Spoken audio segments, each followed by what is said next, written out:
थांब, इतकी घाई कशाची आहे? ज्या उत्तरासाठी तू तळमळतोयस तेच उत्तर देण्यासाठीच मी इथे आलोय.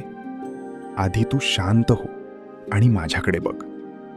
तुला फक्त तुझे रिकामे हात दिसले, पण त्या रिकाम्या हातांनी जेव्हा जेव्हा तू माझ्या पायरीला स्पर्श केलास तेव्हा तुझ्या नशिबातले कितीतरी काटे मी उपसून काढले. हे तुला दिसलं नाही. मी तुला रिकाम्या हाताने परत पाठवलं, कारण मला तुझी पात्रता इतकी वाढवायची होती की त्यात माझं यश मावेल. जर मी तुला पहिल्याच दिवशी सर्व दिलं असतं तर आज तू माझ्या दारात नसतास. तुझे पाय मातीला लागावे, तुला माणुसकी कळावी म्हणून मी तुला इतके दिवस फिरवलं. पण आता तुझी परीक्षा संपली, कारण आता मी जे देणार आहे ना ते सावरताना तुझे हे 2 हात सुद्धा अपुरे पडतील. धीर धर.